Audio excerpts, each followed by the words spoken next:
Hey everybody, thank you so much for joining us for tonight's episode of Paws and Claws, The Lost Tales of Pugmire. I'm Jess. You might see me down as Angry Nerd Girl in the chat, and I'm the one whose white balance is super messed up tonight for some reason.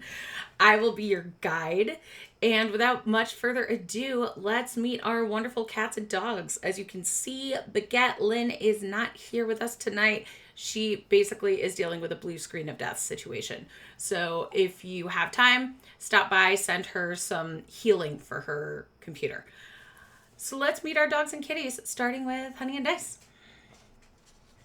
Hello, everybody. I am Honey, aka Honey and Dice, and I play the meownificent Minister of Music, Miss Eartha Kitty. Alan, who plays a dog. Okay, had to make sure.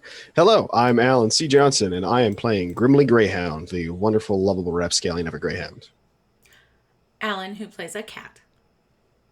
Hello, I'm Alan Ingleson, and I am playing Mr. Tibbles, who is a proud warrior. Cameron.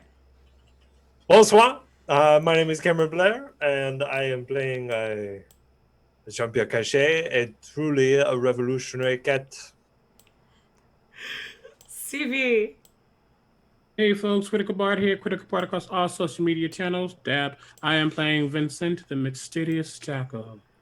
Oh, Mysterious Oracle. I got that one wrong. I fucked up. It's okay. I mean, you're also a jackal. It's cool. But he an Oracle, most importantly. Kind of. He's multifaceted. It's okay. So, who would like to give me previously on Paws and Claws? It's Uncle Tom, because I wrote notes. Oh, shit. Sweet. So previously in Paws and Claws. So basically we started this game last time with people being in different places. And Vincent and Baguette heard some stuff. So they ran up to the front where, all the people still going crazy because, it's a pirate ship and we got to salvage it. And Major decided to fly forward to see exactly what was going on. He saw some sharks in the water because, that's where they live. And on the boat itself, he saw some like things that are like clumpy, made of like the rotted fish and seaweed and bone and stuff.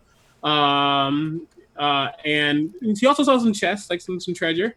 But he also saw these things that are like creatures with udders and horns with 8 legs, spider goats. He saw some fucking spider goats. Apparently a mouse likes milking spider goats, and that's disgusting. But Vincent and Baguette split ways to go get the other creep people. Baguette went to Grimly and Mr. Tibbles. They were like, yo, shit's over there. And they was like, let's go. So they did that. Major went to go find Eartha, but turns out JP was with Eartha and Vincent was looking for no reason. So went down there. Eartha's over it, but she does it looking gorgeous as always. Vincent asks if JP wants to fly, and JP like, I know.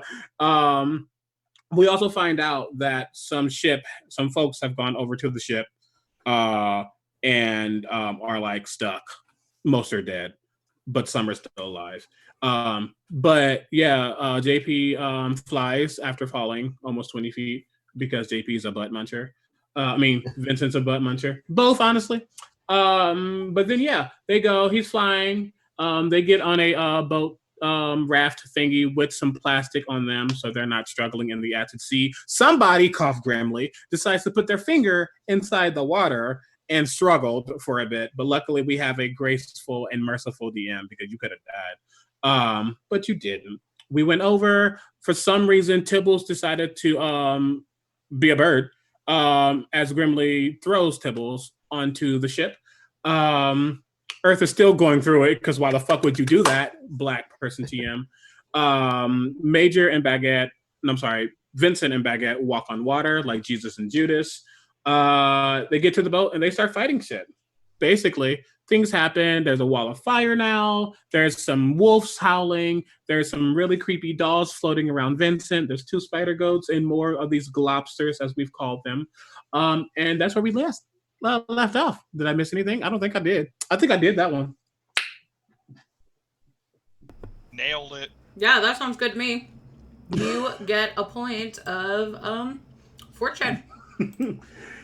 Yay. Let's actually use them now because we never use them. I know. Nobody ever uses them, but they are, like useful and stuff. I guess forget. I feel like my characters probably use the most fortune because I rolled terribly. I mean, that's just like a part of your characters now, right? Like they have, At this point, yeah. they have bad luck. Mhm. All right. So we left off in the middle of a fight. So I guess we should get back to that fight, huh? Mhm. Probably. Yeah. No. No. Okay, then I will take an extra minute just to say there's a Kickstarter for Technocracy Reloaded, and Technocracy Reloaded is starting at 9 o'clock Eastern tonight, right after the show, so stay tuned. But support Technocracy. Their next stretch goal is an art book. So if you are into their art, go support that. Oh, never mind. Let's go back to the combat. Now it is time for the fight. So, y'all were about to get hit. You had put up a wall of fire to keep you from globsters. But Vincent, you had 2 spider goats on your face. What do your dogs do? These spiritual guardians that protect you. Oh, yeah, I don't have dogs. If it's their turn, number first one. If it's a spider goat's turn, which It I is believe the spider goat's turn. they currently, let me go back to it, need to make they need to make a wisdom saving throw. And on a failed save, they would take 3d8 radiant damage. Ooh, damn. As my dolls, they're literally like, it's like really creepy, like almost like American Girl dolls. No, they're not. They're creepier than that. They're like the bigger, not bigger, but the big head and I'm weird imagining yarn like a hair. Cupid doll. Do you I don't remember know what those? that is. Cupid doll? Yeah, they were like a thing before Precious Moments dolls. They had like I'm really looking big at- heads and baby bodies and like a little curl. Oh, that's really creepy. No, I'm thinking Living Dead dolls. Oh, those are cute too. My grandma used to crochet outfits for Cupid dolls, so her whole house was like full of them. Oh, no, that's not what I said. I said Living Dead doll, not Living Dead girl. Oh, that was a great music video. So they have to take a wisdom saving throw, correct? Yes. Okay. Okay, so I think one of them maybe passed. It got a 16. The other failed with an 11. Did they both fail? They both failed. Okay. So yeah, that's 3d8. Yeah, my saving throw is 17. Ooh. That is very nice. I apologize. That's 21 points of radiant damage. Nice. There was 2 8s and a 5. You said 21 points of radiant damage? Mm-hmm. So And they just swoop around and just like attack. They almost start. Okay, I'm taking it back. Because anybody, if you've seen Tales from the Hood, there's the segment with the dolls. They don't look like these dolls, but how they start biting and eating you. Yeah, that's what they do right now. So how do Honey, these no. dolls destroy one of these spider goats? Oh, they just 100% just start ravaging it, just eating and biting, and yeah, they don't actually like consume, but they can start biting shit and spitting it out, and even it's gross. Can your spiritual Scary. guardians take damage? No. Okay. So after that, the one that is still alive is going to. And I'm posting the picture in our Zoom chat so you see what they look like. They're very pretty until you hurt them. It is going to try and gore you. Ew! Don't do that, please. And that's a 19 on the die, so I'm pretty sure that hits. That hits. Great. Okay. That hits. So that's Ouch. gonna be that I'm rolling well again. These goats like to hit. That's 11, 15 piercing damage. Woof. Okay. So that goes right there. And how do concentration work in Pugmire? Is it the same? It's the same. Okay. So it's 10 because it's half of the damage. Yes, half the damage or 10. Whichever is highest. My con is shit. Ooh, that's 12. I'm good. So the spirit guardians are still up. Okay, cool. And then the globsters are going to go, and there's a big wall of fire in their way. Sucks. So they are going to start slinking backwards under into the aquatic part of the boat. No. Down by where the sharks were. And they seem to just be slowly kind of oozing downwards away from you. Oh, farewell, globsters. Mm-hmm. It is Earth's turn. How many dinghies are still out there? There are 2 globsters that are leaving, and there is a spider goat that is hassling Vincent. Just Get one off. spider goat is left. Yep. And over there in the baguette, nothing else is there. No, there's a dead globster and 3 regular cheery spider goats. Really quickly, the other one took half, correct? For Took- spirit guardians. Yes. Good. Just make sure. Wait, it took half of your damage? Is that what it does? No. If it failed spirit, if it succeeded, it still takes half damage. I just wanted to make sure that. Oh, they both failed. Oh, they both failed, but one was more one hurt than the died. other. Gotcha. Duh. Okay. That tracks. I was like, does it take another half? You could totally lie to me. I was like, Perspective wise, though, baguette can get all the people off the boat. Right now, there's nothing blocking the way. yes. And right now, there's just for us to make our exit. Vincent has to get past Spider Goat. Yes. Okay, so seeing the globsters slink away, wall of fire is going to drop, and Eartha will turn, look at the goat, and then you see Nishnarma has a darker. The silver energy that comes from her is slightly darker than the shimmers. It has a more pewter nature, and she's just going to go as she focuses on the goat. Hard to say why you're around. Can you answer me true? There you are, standing your ground. But imagine what I can do to you. And she's going to cast Fear on the goat as she moves forward so that it will back away from Vincent. If it does not pass its wisdom saving throw. Nice. I am guessing it failed because that's a 12. Yes. So it has to move away Mm-hmm. by the safest available route unless there is nowhere to move. And it basically has to back up as it envisions its worst fear. So it, Vincent, you see it basically dart back from you. So now, like, in front of you, on one side is a wall of fire. And then running that way from you. Wall of fire has dropped. Oh, okay. No more wall of fire. So 2 globsters slinking down into the water. And a goat against the other rail of the ship. Jean-Pierre, you still have a clear shot of this spider goat. It is just skittering away from Vincent. Oh yeah, I'm gonna shoot it. Absolutely. I'm assuming I don't have advantage for any reason. You do not. It is no longer in melee with anybody. I'm sorry, you can't have advantage all of the time. You get it like 92% of the time. That's true. That's very true. That's 23 to hit. No. Mm-hmm. Yeah, it hits. What is your modifier? Like a +9? It's +10. Okay.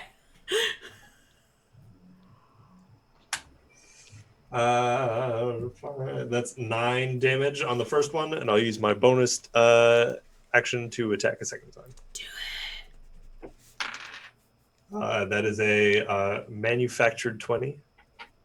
Okay. Yes, that hits. Ooh, and that is an 11 in damage. Okay.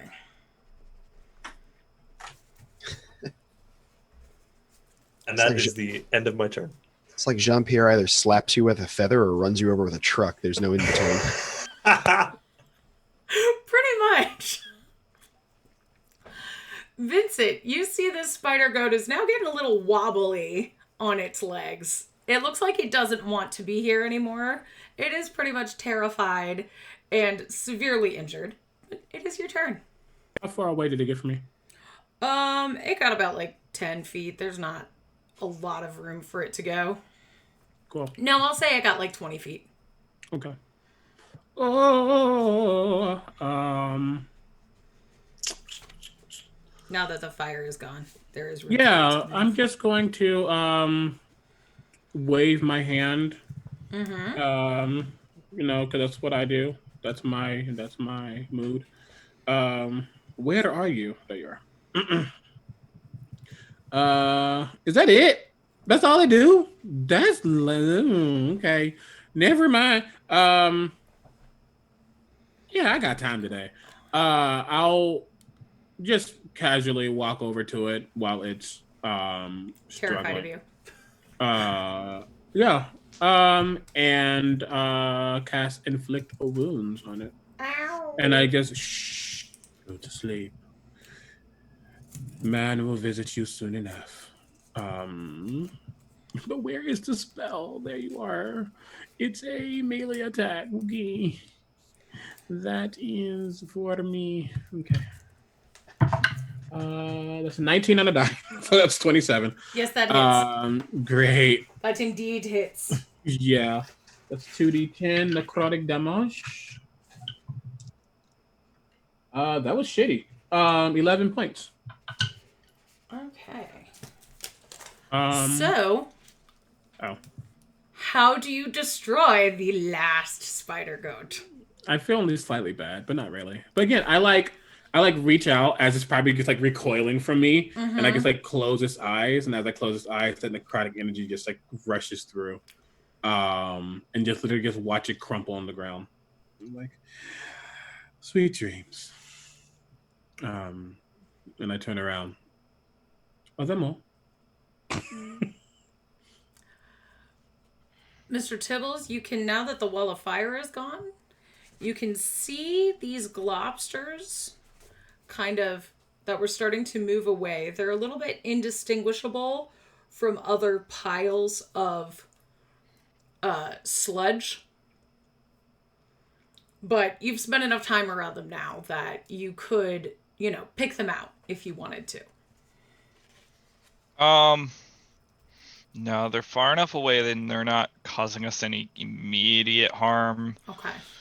I'm just gonna hold back and make sure everyone gets back on the little dinghy and back to the ship. All right. Grimly, anything you want to do? If that was the last one running away, Grimly's just gonna take a second and it looks like the fire's gone. Mm-hmm. The spider goats, they booked it, and the globsters are going back to the sea where they belong, right? Mm-hmm. All right, good. Grimly's just gonna take a moment and just come out of rage. Be like, okay, that went surprisingly better than I thought it would. And he's gonna go help the poor innocent crew who was stuck over here back over to the dinghy. Like, all right, let's get out of here. Okay. You see, I had you up by the innocent crew and Baguette, who, is helping right now. We'll say that's where she is. You see the mouse that had run over there so excitedly initially. He says, can you help me get the one of these fellas back on the boat? Was that at me? Yeah. Okay, I thought so. Yeah, sure, that's fine. Are the others gonna be okay? Like, Take two. And he oh, okay. hands you 2 spider goats. I just like, these are mine now, I guess. Just under the arms, trying to take him over. They're not like struggling all over with all their legs, are they? Because that's weird. No. I mean, they are not antsy now that the like freaked out goats are no longer in sight. Okay. Well, that's nice at least. Yeah, I'm gonna like, all right, come on, guys, let's just get that milk back to the boat. Oh, you've never had anything like spider goat cheese. It's the best. Oh, and I'm sure I never will. Ugh. And you see an iguana holding another spider goat under his arm. He says, well, that's 3. That's good enough eating for now. So, but I know the captain wanted y'all to take a look around the ship. See if there's anything you want. We're good with the goats. Thank you for your help out there. We got in a real pinch of trouble. It's fine. I just drop the goats in the deck, and I'm gonna look back because we just sailed back to the our boat, right? Yes, goats. you had a little dinghy that got you there. Yeah, That okay. can take you back to your boat, and they also had one. How far between the wreck and the other one are we? What did we say? Like 100 feet, 80 feet, Okay, so We said 100. 100 feet. Yeah. so that's pretty far, but Grimly's still gonna turn over the side of the boat, and who's still left on the boat? Everyone else, right? Yeah. All right, I'm gonna call over to the wreck and be like, "Hey guys, do we still want to investigate?" Which probably sounds just like. Well, that was gonna be my question. Are we still in initiative order? No, you don't have to. Yeah, because Vincent would have probably actually looked at JP. We came here for a reason, and start going towards where he knows the chest and stuff to be. So we didn't come over here just to get our butt whooped. I thought the reason was to save all the helpless, sailors. Oh no. At least that wasn't my reason. It makes sense. Well, be my guest.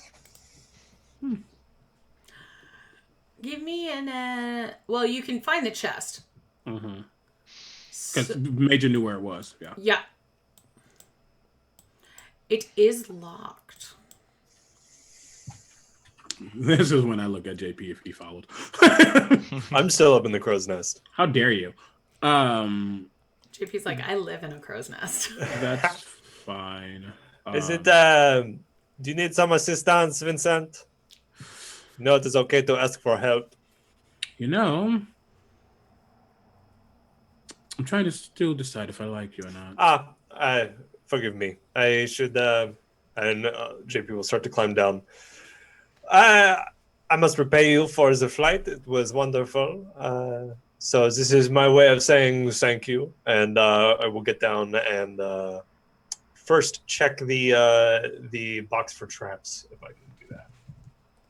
Okay. Yeah, give me a perception check. 1 second. I need to take a look. Notice check. As he walks over, because knowing he's going to help, his nonverbal way of saying thank you. He doesn't have to touch him. You just feel a little light around you, a little giggle as I cast bless on you. 23 for checking traps. Don't see any traps on this. All right, then I'll go ahead and pick that lock. All right, give me a steal And check. add a D4 to that check if you want. Thank you. And Mr. Tibbles is just watching down where the monsters were, making sure they don't come back. Oh, tables. Ooh. 29. Oh, damn, that's quite a steal check. Yeah, with the D4 and then plus my bonus. Oh, yeah. You somehow stole the boat. We don't know how, but you did. It's no longer sinking. It's just Repaired the boat with the power of your paws. with the power of theft. Take notes, kids. How you succeed in life. So, This is an elaborate lock, but you are so accustomed to this. You know exactly how to get into this kind of chest. And as you open it, you see an overwhelming amount of plastic. I'll just peek open a little bit, close it, and lock it again. And I think it is best we tell the captain that this chest is vital to our mission, and we will be keeping it for ourselves. Oh, I am more than fine with that. Okay, wonderful. Well, how are we going to get this back to the boat? Checking the thing real quick. So the chest feels heavier than it should had it just had plastic in it. And I was going to say, with that steel check being that good, you got the idea that there was either a fake compartment or that plastic was covering something maybe even more valuable. Yeah, that's what I figured. So, Grimly. Oh, man. Well, Could I assist instead? Oh, okay. Monsieur Tibbles, we would love your assistance moving this wonderful chest back to the boat. My apologies. I'm not as Strong. That's not what I was going to say. Oh, well, that's what I said. But yes, I am in the same boat as you on that one, so any excel in assistance. other departments. Precisely. But Monsieur Tibbles, if you would be so kind. All right. He picks it up, puts it on his shoulder, and then is still carrying the warhammer in the other one. Give me a strength check. All right. That's a lot of heavy stuff. Take a bless. Brute strength advantage. Hell yeah. That's cocked. And add a D4. That is 21. You all see this tiny cat. Like, you know those short dudes who were like weirdly ripped, especially in college? You see Mr. Tibble's like warhammer, giant chest, just like walking like that. JP. That's useful. It reminds me of an old friend. You had a strong friend. I did. Well, just a friend, or no, he was a brother to me, but he was.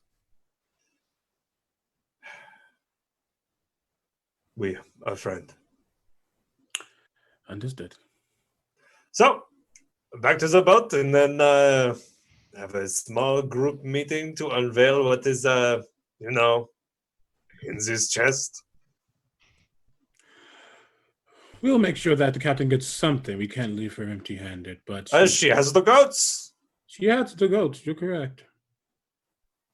Never mind. And yeah, he'll hands behind his back, walk off. I have a question, Jess, because I don't understand Pugmire. I don't understand some of the specifics of the spell stuff with Pugmire. Okay. Can you upcast in Pugmire? Can you what? Upcast. Let me check. It doesn't say you can't, but it doesn't can. say you can. It's just not in the rules. Yeah, I think it's just like you have the spell and that is the thing. But let me check because that's something I should know. And like it's not in there at all. But like and I'm not saying do this. If I were to ever play this game, like run this game, if it was like a second level spell, you want to upcast it, like I would just. No, I think the spell is just the spell. Yeah. That's what it seemed. I just wasn't sure. Yeah. Okay. Yeah, that is what it is. Okay, cool. Sounds good. That is the final answer. The idea is that it's supposed to be like a simplified Yeah. version. So that's why you have like a bajillion spell slots. So instead of upcasting, you can just cast like a million spells. Yeah. Okay, cool. Then yeah, Vincent just walks off. All right, Eartha, what are you up to? Eartha, after she sees the goat die and everyone is kind of going their own ways, watching Grimly walk by with goats and get on the boat, and all of this is happening. Eartha is waiting for the last members of the party to reconvene for her peace of mind. So over near the same place she entered the boat, that's where she still is, having that slightly darker aura kind of fading as she and is just waiting. All right. Well, it looks like Jean-Pierre, probably the last one from the boats. So Jean-Pierre will just kind of find a seat next to Eartha. When you are scary, it can be quite beautiful when you're not scaring me. So if that is any consolation, you did a wonderful job. I could appreciate that more if I did not look like a pincushion currently, but I appreciate the compliment. What do you mean, look like a pincushion? If this is what pincushions look like to me, Ursa, then you cannot take the biggest jewel off of one of the monarch's crowns and call it beautiful next to you. You may continue complimenting me if you wish. It's doing wonders for my mood. But she does look she does look very appreciative because she's a little shook that she's tapping into things that you may have seen before, but she hasn't used in years. Well, you know that every time we speak, I am doing my best to shower you with compliments. So this shall be no short of any difference. But let us get you inside this boat, away from this outside and this acid water, and find some rest and uncover what the treasure we've Vincent and I found. She's also going to. Is anyone hurt? That's exactly what Vincent was about to ask. She looks Jean-Pierre over, but notices that he didn't get hit because he stays up high. Looks to Grimly, Mr. Tibbles, over where Baguette and the others are, to Vincent and so on. So this is fun. This is big fun. Did we see what we needed to see? Did we do what we needed to do? I'm going to take the dinghy that I took back to the actual boat back to the wreck to get these guys. Yeah. Because I'm just like, maybe I should go get them. Just clonk up on the edge of the wreck and be like, well, I had fun. I don't think this was a necessary thing for us, but we got some information. No, not information. We got useful items, potentially. And once we get to this island or whatever we are going, perhaps whatever's in this chest could be of use.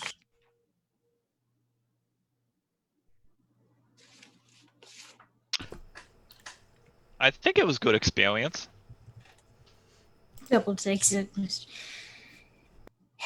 You are a cat of many surprises. Are you hurt? I'm doing all right. On a scale of 1 to 77, I'm a 68. That was remarkably specific, but I appreciate your attention to detail. Shut up. And then she's just going to be quiet and humming to herself until they get to the boat. Are you hurt? You didn't answer your own question. Physically, no. Well, unfortunately, I don't specialize in the emotional and mental side of things.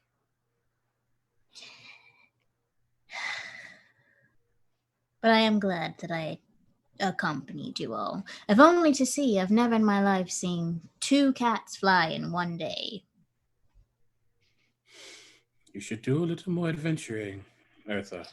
That is surprising. You would be surprised. I've been just about everywhere, and I have never seen 2 cats fly in one day. It's It all depends on where you look. Sometimes it isn't the taverns and the stages you might perform, and it's not the alleyways where your kind loves to explore. Get out in the wild. You'll see some things. Some you don't want to see, but it's all part of life. It's how man used to be. They were free. I wouldn't say be as free as they are because they're dead and we're not, so. Ice cold. He reveres man, but he keeps it. So, how are you all trying to sneak this chest aboard? Are you emptying it out and putting the stuff in your pockets? Or are you trying to, like, have Tibbles hide it as he carries it like this? Oh, I didn't think we were hiding it. We got told by the crew and the captain that we could take whatever we wanted. Okay. Yeah, I was gonna say I thought we were just taking it like we could try to like put it under Tibbles or something, but Okay. Oh, it's ours, and they can have anything else on the boat. We didn't No. check the entire boat. Okay. They said that they were fine with the goats, Okay. and like, if they want to try to steal shit, fucking kill them. Well, she said it was a test. Yeah, and we won the test. So we have won the test. this is what should actually happen. Any standardized testing. This is how you make it effective. You give people money if they pass. I thought you were gonna say you give people goats. No, I mean, or yes, Yes. yes, but money. Yeah. Okay. This captain needs to pay her freelancers. So you get back to the boat without incident. Mr. Tibbles, do you let go of the chest the entire time, or are you just still like, ah? The second we get in the boat, I would set it down. Okay. Say, I just like this vision of you in my head, like, Yeah. little teeny kitty. No, I'd probably set it down, and considering all of us are in the boat, there's probably not enough room, so I just sit on the chest. Okay. And I'd probably maybe reach Grimley's height while he's sitting. So as you pull the dinghy up to the Mermistress, you hear "Avast!" and some chains come down. The dinghy is pulled up, and you see the massive feathered hat of Captain Saltclaw, along with the slightly singed paws and whiskers. She says, "So, me crew came back with some goats. Well done there. Though we lost a few of the mice. What else did you find, landlubbers?" And we found what is ours. I see. Anything interesting? Oh, just a chest filled with something. And what Can't about really get it open. What about a finder's fee for good old Saltclaw, who pointed the boat to ye? But didn't get off the boat to go get it herself. No, I've got me crew for that, and this was a test to see how well Luckily, ye do we're under not your crew. aquatic, dangerous circumstances. I didn't know you could walk on the acid sea. It was quite magnificent. Well, you also just finished up a test of your own, and you did not do very well. So, unfortunately, no finder's fee for you. Apologies. At least, not at this moment. But in the future, if you pass the next test, maybe. You know, every captain is queen of her ship. And nobody speaks disrespectfully to the queen. Speaking of queens, Eartha will step forward if she's taking off her plastic and so on. We've had a particularly rough time. We were able to retrieve that part of your crew that didn't actually get consumed. We went over there with no mission information, no potential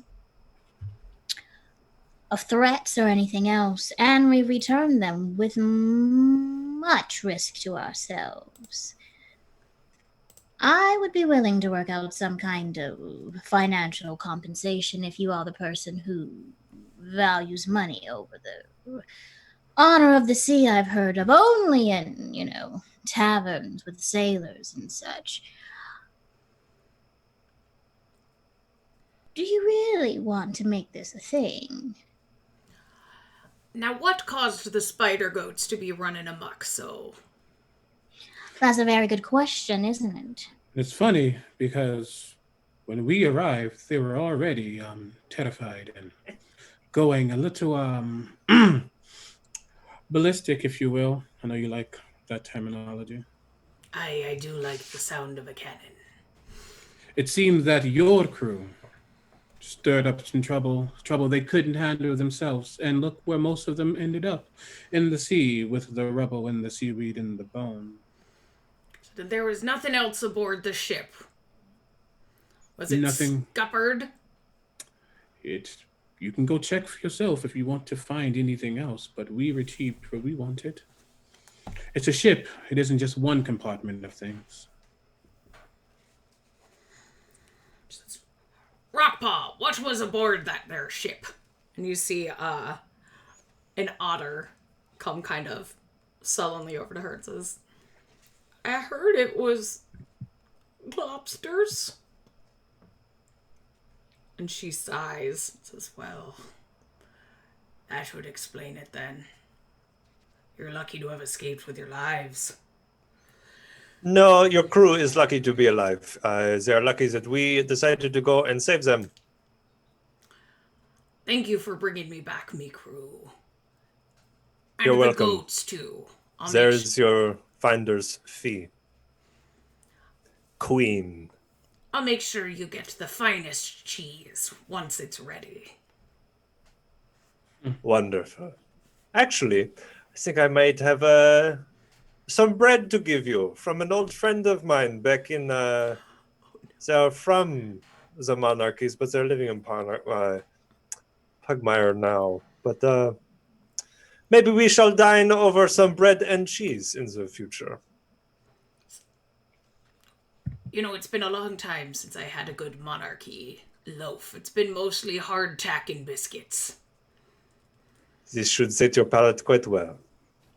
But let us do this as a celebration for the completion of our voyage from both of our patrons as the Pugmire, royalty, no? Well, I'll let you all get back to it. And she turns, but you see her kind of eyeing Jean-Pierre. And while they're talking, I would like to study her a little more. Okay. What are you trying to discern? If she's satisfied with not getting the chest, and if she has motive, for lack of a better word, if she's going to, do I get the idea that she's, as a captain, I'm sure I've seen a captain before, going to attempt to use her position or anything to get what she didn't get now? Give me a sense motive check. Trying to read her. Am I allowed to bless myself? It's basically guidance. Yeah, you can. Great. Just in case. Okay, that's good. That's good. Plus, that's good too. That is a 22. Okay. 22, yes. That was my favorite thing with Christina playing Mama Socorro and Princesses Save Dragons was anytime anybody had a roll, she's like, guidance. Guidance. Oh no, it's real. It is real. You don't play guidance around. on you, guidance on me. It's just because this in Pugmire, it's guidance and blessing 1. I just wanted to make sure. Yeah. But yeah, so 22. So you get the idea that she was genuinely surprised that the salvage ship was that dangerous. Mm-hmm. Like, she saw the spider goats, knew spider goats are generally like, whatever. They're seen as kind of like a blessing on board a ship. Mm-hmm.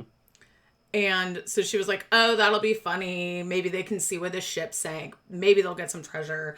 I can get a cut kind of thing. But didn't expect the spider goats to transform. Mm-hmm. Which is genuinely dangerous. Yeah. Cool. So the globsters being there was really surprising to her. So she's fine with you keeping the treasure. What she is not fine with is the way Jean-Pierre talked to her. Yep, I was just about to say, can Eartha do a sense motive to try to catch what that look was? Yeah, it was, she has her eye on Jean-Pierre, and he's kind of at the top of her shit list right now. Classic Jean-Pierre. Cool. That's what I need to know. But the rest of you she sees as valuable and appreciates what you did. Yay, we're valuable. Jean-Pierre would be on, deck swabbing duty for a month if it were up. If you were not a passenger. Too bad I'm an honored guest of the royalty of Pugmire. No, that's what she said. The queen is of her crew. He's like, thankfully we're not your crew. Oops. We got diplomatic immunity. Anyway, cool. You say she walked off? Yep. Cool. I will look back at the group. I actually think Vincent is like chuckling at the fact that JP might be on her shit list. Well, we did a good job. We can sleep, or we can. What time is it actually? Sunset. Oh, like sunset. Cool. We can begin to bunker down, get some dinner, or if you're like me, I'll admit, I would like to know more about this chest. I was going to say dinner and the chest. No. Yeah, sounds like a plan to me. Just like eyeing the chest, like, did you carry that over here? That's kind of big. Yeah, second we got off, just back up on the shoulder. The hammer's away now, but just on the shoulder. Well, Not even caring about the chest. Just do you actually have Monica's blood? Not the kinds that you want, my friend. Raisins? Chocolate? The kind of chocolates that cats cannot eat. Okay. Not picking it up whatsoever. I forgot you have almond croissants for copper, don't you? Yep. But what I have are some kippers, and a comfortable cabin if people want to grab their dinner and come in and settle down. I've managed to take some sacks and put some soft things in it, so I've been working on it in my stress, trying to create as opposed to just do other things. I'm going to go get changed. She just waddles up to get changed. Well, so shall we all gather with this chest and food in one of our chambers down below? And, You can come to mine. Just give me 15 minutes. Okay. All right. It'll give me time to wash the smell of goat off of me. I'm just going to go to my cabin. I don't think it will have any luck, considering the goats are actually on the boat, so their smell is just going to, be everywhere. Yeah, it's kind of permeating. Try to run away from the smell of goat. Uh-huh.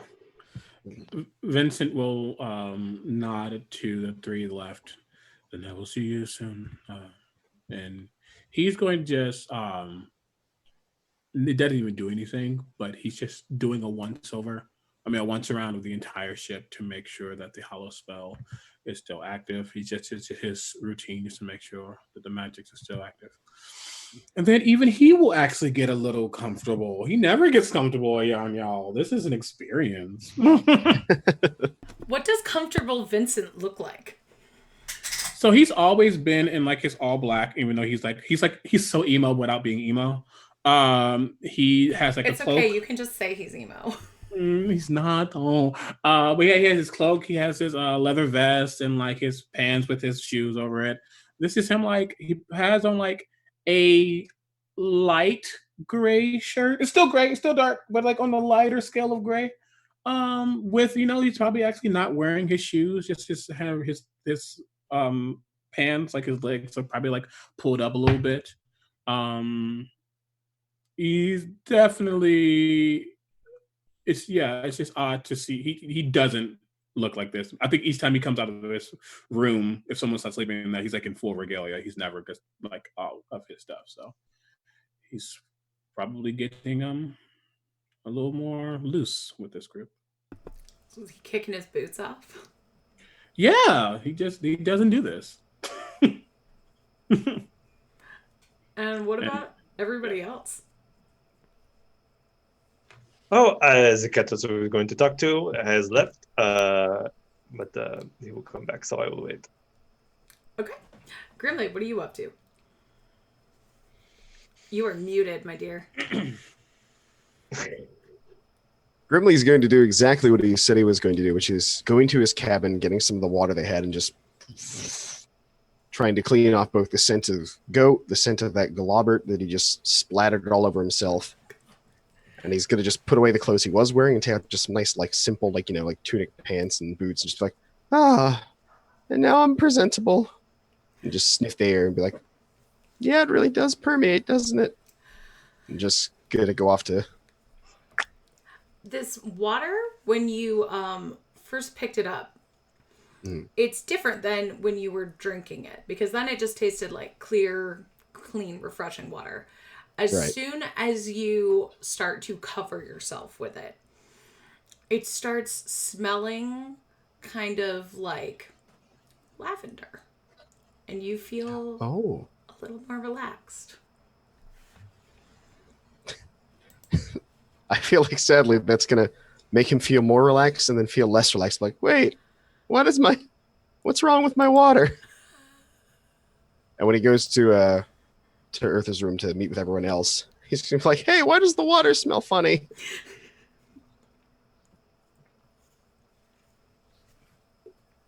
Jean-Pierre will wait with Mr. Tibbles and look at him and say, I want to apologize for how I treated you when we first met.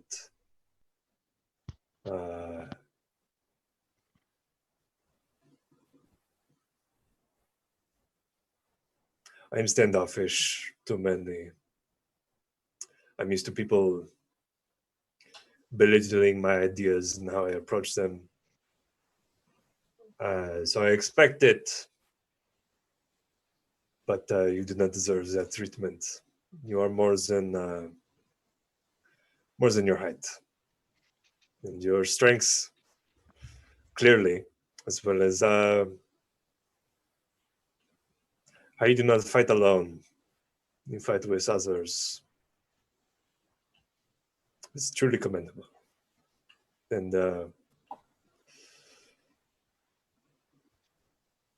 heroic. So, second you said heroic, the ears perked up very, very well. So thank you for protecting the others, and even those you do not know.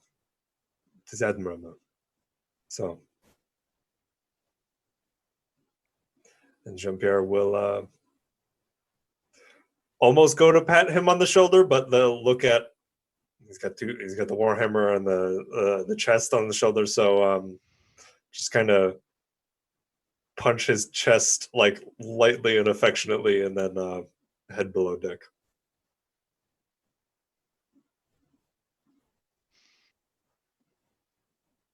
Mr. Tibbles, before following, will pull out his book that he has outside of his armor.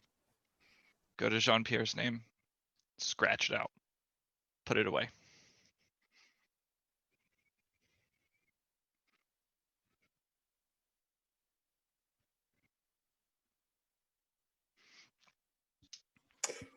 And then from below deck, before Mr. Thomas comes back, and just, I'm leaving because I do not know how to stick around. When I apologize, I'll see you in a moment. And we'll just go and go to his cabin and just clean his weapons for a moment. Oh, so cute. I love it. I do too. So, Nothing like good old-fashioned bonding. Yeah. so Eartha, what are you doing while you're taking a moment for yourself? She takes time to get out of all that doggone plastic. Then you poof. Just uses, brushing as quickly as she can to get it back her fur where it needs to be, and she's preparing for the evening, and she's dressed more casually than she doesn't have her armor and beaded stuff. She just has the equivalent of like a beaded dressing gown, and is just when people arrive, she's got some kippers laid out and some glasses of whatever they drink that's not milk or dairy related on this boat set out as well. That would be rum. So she's got rum out there, and she's just settled, hit that that feline lean where she's sprawled out on her side, just waiting for people to arrive. She hums to herself, and there's silvery, like, musical notes, swirling around her hand, and it seems to be creating the shape of something in front of her as she is using creation, and is in the middle of doing that.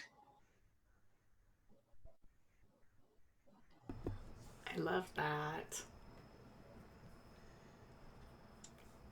All right, so once you are all back together again, what is the plan, my friends?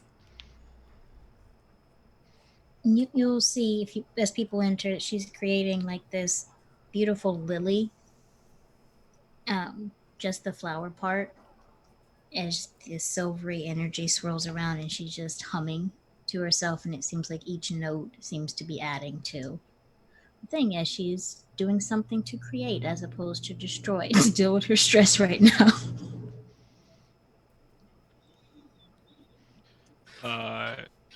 Mr. Tibbles would essentially just go straight to Eartha's room, knock, eventually get permission to go in. Just drop the chest in the center. By the way, my apologies for squeaming earlier. Oh, that was quite delightful, actually. I'm glad that you're learning, that the projection of the voice can be such a powerful and amazing thing. We can work on the tuning, but I think in the heat of the moment, it's what the passion behind what comes out, not really the tonal quality. I've never been very good with music.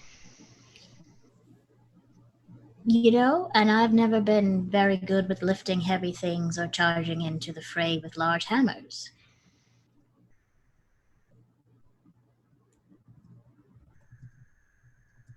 I'm sure you could learn. My house had tried for years to train me on weapons and intrigue and the shadiness of being so cold-blooded you'd rather burn the whole place down as opposed to talk it out. But perhaps I'll start considering the usage of weapons a little more, especially with this group. It's... And she looks back to the flower, and it starts to, slightly get tinged pink as she puts some more energy into that. Have a seat. Get comfortable. Enjoy some whatever this type of liquid is. I think it's rum and the kippers. All right. He'll sit and he'll wait.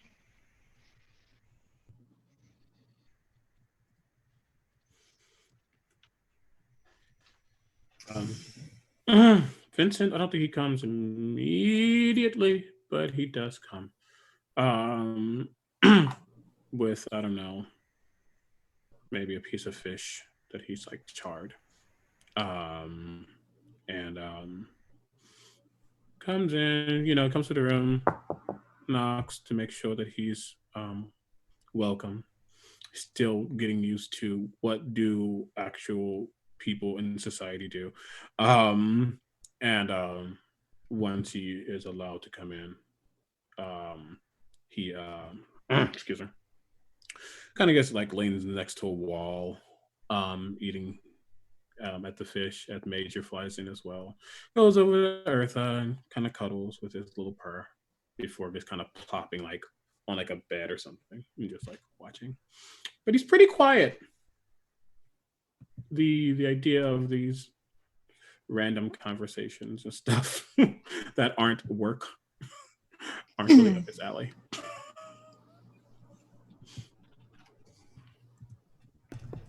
Yeah, and I'm pretty sure Grimly's just going to filter next and be like, all right, do we open it yet? Do we look inside? Why does the water smell funny? The only one who can open this is moi. And Jean-Pierre will just kind of slide in behind Grimly. Oh, gosh, hi. Unless you want to give a try on the lock, Grimly. I mean, I can give it a good hit.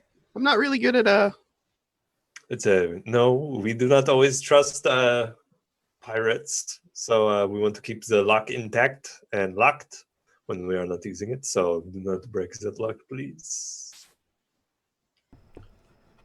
Thank you. JP, I won't make you roll for it again. You already figured out how this lock works once. If anybody else were to open it, I would have them roll. But you figured it out. Yeah. So Jean-Pierre opens it and sees the plastic, and then is just like, let's clear some of this out. So right below the plastic, you see what looks like a saber in a scabbard. This saber looks, the scabbard is made out of some kind of tough animal hide that you might not recognize.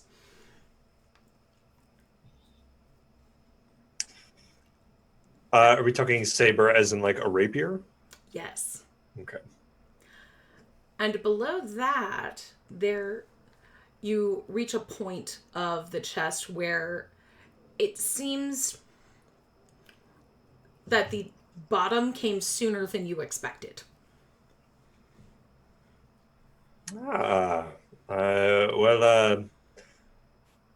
Friends, shall we clear out this plastic, divide it evenly if we can, and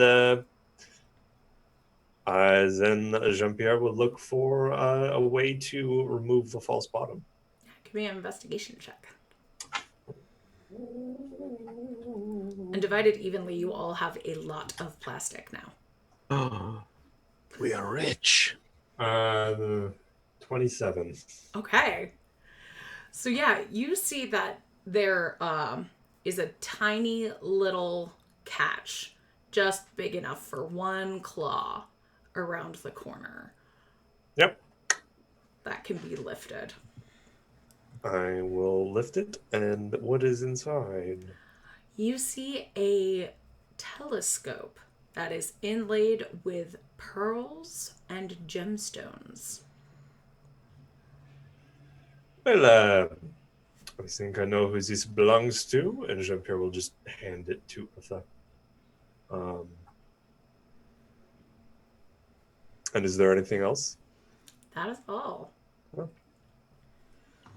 Well, Urtha's just looking. So you have acquired the pearlescent telescope and the saber of writhing eels. Oh, what does the saber of writhing eels Can do? you write those names down in the Zoom? Yes, I can. how delightful. I know, it's fun, right? Did you say riding eels or Writhing. writhing? Writhing. Okay. But I like your way better, so maybe we could just call it that.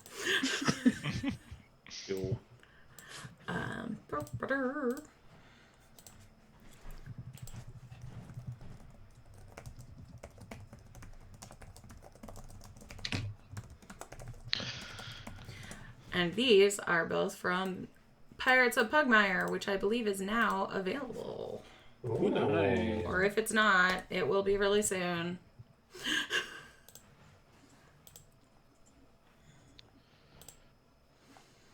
Well, since we don't need the chest anymore, shall we give it to Captain? Saltclaw. How much? No, I was just leaving it at Captain. Oh, okay. How much plastic was in this again? All fucked on. You each have a lot. Splitting it Okay. evenly. So I already have moderate to large. Is a lot more than that. Mm-hmm. So I'll just add that on top of my moderate to large. So I guess. I mean, so it I just understand becomes it. that you have a lot now. Okay. Like you fair. have like, because there's like a little bit small, moderate, and then large, and like you have It's like all a lot of cumulative. plastic. Yeah. Okay. Fair. Like you are a rich dog now. Cool.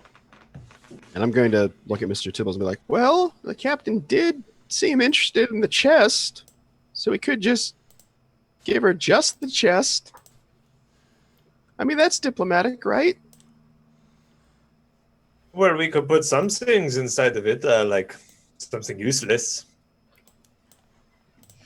No, JP. What? She seems to have an eye on you. You know. Oh, well, I did openly threaten her, so... To be That fair, tracks. most of us openly threatened her. You just got. Well, I did it a little more blatantly for us from the monarchies that are a little more used to subterfuge. When you offer someone bread from the monarchies, that is most of the time euphemism for poison. Unless she is a pirate that is sicker than the hull of this ship, she probably understood that I said that I would poison her. How does Mr. Tibbles respond to that? You and I have had very different bread. Oh, Monsieur Tibbles, it is a saying. It is not actually bread from the monarchies. These are actually croissants from a good friend of mine. A colleague as well. But not... It's a way to talk about poisoning someone without outwardly saying, I'm going to offer you poison. It's more like, would you like to break some bread? Bread Yes. that's full of poison. Oui. All I right. don't- I don't know what you guys are on about. I've openly threatened someone like once. You guys are making it a thing. Well, you know, in among cats, it's much more commonplace to threaten each other. But in some places, it is seen as uncouth to do it brazenly, like, oh, I'm going to stab you in the throat. See, those from the House of Korat may be more used to that, but That's how we greet each other, really. precisely. Whereas those from House Siberian may be more used to, let us sit down for some tea and some cake and maybe some bread. I think you will enjoy the bread particularly. That is saying, let's sit down for some tea and cake, and I'm going to poison you. Okay, well, which one? Where is it that they just say, "Hey, how are you doing? How's your Aunt Siberian?" Oh, see, Grimly, this is why I am the way I am. This is why I want to destroy the monarchies, because it is all about trying to get above one another, either by killing the person you are competing against, killing the other's family, or stepping on top of the backs of the workers that are making the society around you function, just so that you can get a little bit more power or a little bit more money. So I just look to Eartha, and then I look to Mr. Tibbles for confirmation. Really? Is this just how things are? Yes, it's kind of like that. How Siberian is more. I hope you have a safe journey home. That means someone is going to assassinate you on the way home. Or, please bundle up. I know it's somewhat chilly outside. That's translation for someone is going to knock you out and leave you to freeze to death. It's just. It's very complicated. And unpleasant. I have to say, I am not used to that society. Where I come from, it's pretty much eat or get eaten. So, I mean, House Kowa, it's really just different kind of threats. and then House Angora and Simric Mao and Rex. It's all a little variation on. Oh, your poor gets the fuck out of my way, you little shit stain. Okay, well, that part sounds familiar at least. So, when they found me and brought me back to the monarchies, they had some time trying to figure out which house I would be in. So yes, that tracks. Anyways, we have 2 items of interest here. This very gorgeous pearlescent telescope, and outside of being a wonderful fashion accessory, I have a feeling if you buried it in a chest, there's something else to it, and then there's that weapon. What does the sword do? Can I take a look at the telescope? I'm just gonna take the telescope and just something in there, or So Grimly, as you look through this telescope, you see a strange world with purple, spindly trees, almost like weeping willows, but they're weeping up, and a teal ground, and a bright red sun. And in the far distance is a magnificent castle that could be made out of either glass or clear sponge sugar. And you feel like if you could just get close enough, you could know what it was. I just stand there staring for a second, and I pull it away from my eye. I frown. You can no longer remember it. I just shake it once or twice. I think the telescope's broken. I put it back to my eye. Do I see it again? Yep. Oh. What are you looking at, Grimly? I'm not sure. If I'm holding it to my eye, I can still see it and remember it, right? Yep. Okay, it looks like some sort of purple trees and a castle, and I think it's, what are we talking about?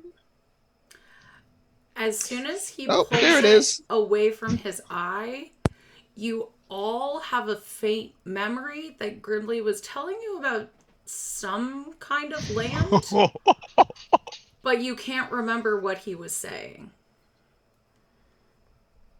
So this thing is useless.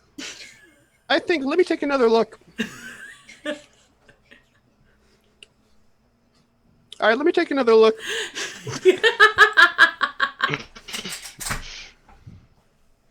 I don't suppose any of them notice this memory loss, right? That's happening here? I mean, they would notice that, when you were describing it, and then when you pulled it away, that they didn't really remember what they were talking about anymore. Okay. They know you were talking about something, but couldn't remember what you were talking about. Is this something that affects creatures? Or dogs and cats?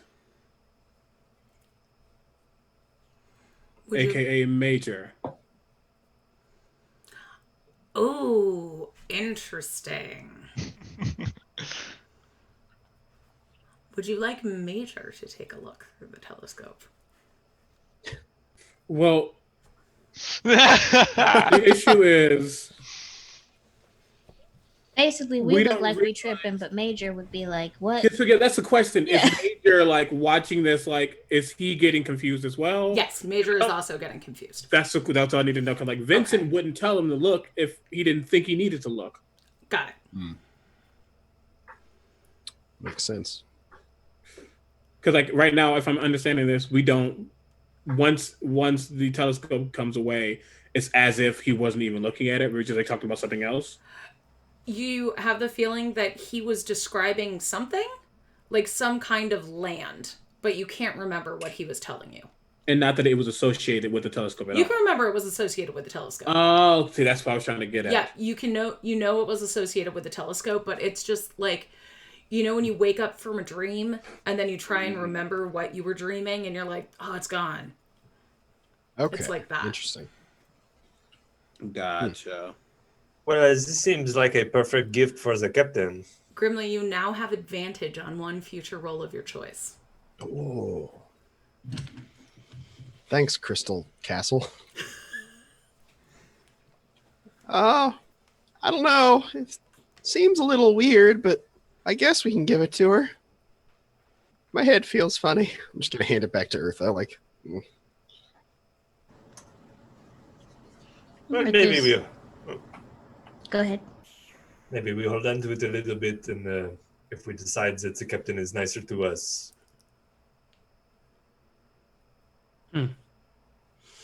And do we know what looks at the saber? What that might be? I was going to ask Eartha, were you taking a look through the telescope or just holding onto it? She's studying it. Okay. But she's not putting it up to her eye because it seems like when Grimly was doing something with it, something was off. Okay. She doesn't know what it is or so on, but she's, not easily trusting of strange things you find in boxes on boats full of demonic beings. You can give me a history check on it if you want. What stat is that? No culture. So that's intelligence. Would Eartha look like she's actually studying it? Yes. Okay, take a D4. Hashtag blessed. 19. Okay. So you might have heard some of the bird or lizard pirates talking about this telescope in hushed voices. They believe that it's kind of one of those things where maybe it exists, maybe it doesn't. But it's particularly sought after by birds because they believe it shows them the great sky kingdom to which they aspire to go when they die. Lizards believe that it shows visions of their original homeland from which they had to leave. Interesting. But you know that there are no written accounts of this. It's just hearsay. Because even anyone who has looked through the telescope and written down what they're seeing, when they remove it from their eye, their written words turn into gibberish. After a minute of examining it, she's just going to go. Birds believe it's a vision of heaven sometimes. There's this telescope, this seeing glass, something. I've heard tale of it, that if they look through it, they can get a glimpse of what their afterlife would be. If you talk to a lizard, they believe it's their place where they originated from. But the funny thing about something magical like this, that it's hard to get any written record, because if you don't remember what you saw, even if you wrote it down, what you wrote down seems like nothing.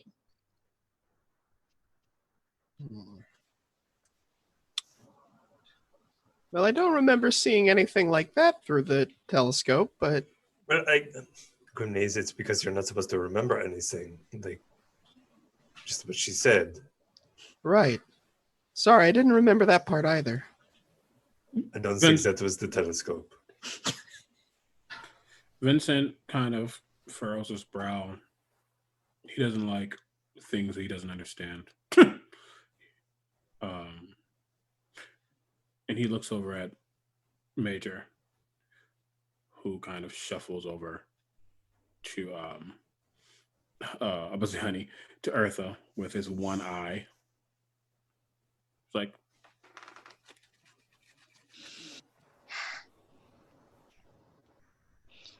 Give us a moment. Let's look at the weapon and then we'll look through this, just in case there's some side effect we don't know about. Well, Grimney, how do you feel about being cut up with a sword for experimentation? Oh, this is Monarchy's thing, right? That was a joke, Grimney. Oh, Which would Then make it no. a monarchist thing, because, we find stuff like that amusing. I'm good, honestly. Thanks, though. So have any of you pulled the saber from its scabbard? Jean-Pierre will. Okay. So as you pull it out of the scabbard, you see that this blade is completely corroded. It is unusable. But you notice that the same stuff that the scabbard is made out of is kind of wrapped around the handle and the guard, almost intentionally. And you can give me a no culture roll to figure out what it is if you want. Rare that I'm playing a character with intelligence.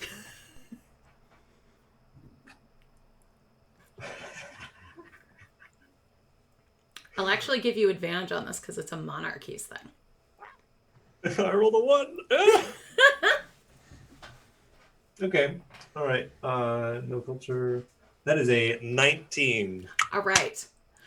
So you have heard epic stories of the famous pirate queen Millicent Sphinx, who sailed long ago before the monarchies even existed.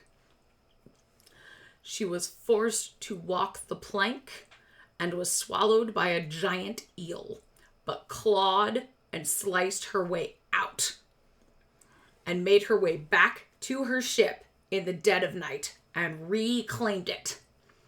Her blade was destroyed by the corrosive blood of the eel, and she was covered with scars to mark her battle for the rest of her life. But she created the scabbard and the hilt with the hardened flesh of the eel that she chopped her way out of. And this is that blade. And wearing it gives you charisma, or advantage on your first charisma roll to interact with anyone. Well, I think I will be keeping this one. I don't think I will be using it as a weapon, but, just having it, one, it will make me look fashionable to have a second sword that I do not use. It's like I'm more dangerous than I may look and all those things. And also, it will make me more charming than I already am, which is, I know, as you would all say, is the most charming, amazing cat you have ever seen, no? no. No, that would be Precisely. because I am not. So, this sword will help me get to there. Doesn't look in very good shape. And like I said, I will not be using it in combat, but it will make me more charming. For my notes, it gives advantage on charisma checks in general, or gets the next one he'll make. It gives you advantage on your first charisma roll to interact with anyone. Got it. First. So, like, if you're in a conversation with somebody and you have to make a charisma check with them, you'll have advantage on the first check, but not The first subsequent one. checks. And then when you Makes talk to sense. somebody else, you'll have advantage on that. Yeah. One, blah, blah, blah. It's basically a sword of making good first impressions. For sure. Because people are like, what a fantastic sword. And then your personality comes out and they're like, it was just the sword. Cool. All right, I see how it is. We've all been on that date. Come on. Wait, does that mean sword's a euphemism? No, just, when Oh, somebody okay. has really cool, you're like, oh, I like them a lot. They're really interesting. And you're like, oh, they're just hot. So a quick moment to be serious for a moment. Quick moment to be serious for a moment. Okay, CB. For just a quick moment. To be serious. We are going to a place we don't understand. This pirate raiding salvage moment was cute, but we don't know what we are to expect when we get to this place. We've already had to talk about how far we'll go. We don't need to talk about that, but I mainly just want to make sure that we all understand what could happen, even if what we want doesn't happen. This seems a lot more serious, and I actually like you. Something I don't do often, so let's try not to die, for lack of a better word. Hold on one moment. Let's take this moment to be serious. This moment. One moment to be serious moment. Did you just say you like us? No, I think he was just talking to me. You give yourself too much credit, Grimly. I said I don't usually socialize. It's not in my line of work. Seems it is now, my friend. So, now that we have treasure, we are all decently rich. Shall we celebrate this evening? And you said CB, Vincent. You said Major was going to look through the telescope, correct? Mm-hmm. Honestly, I think like if it gets, does Eartha still have it in her hand? Yeah, but she's going to look down to Major. A promise is a promise, and those are what I make. I always keep. And she'll hold it up so that Major can look through it. Yeah, because it's like a T-Rex arm. Yeah. He can actually hold it. Yeah. So nubs like. Yeah, Major So, will look through. as a tell to Major's eye,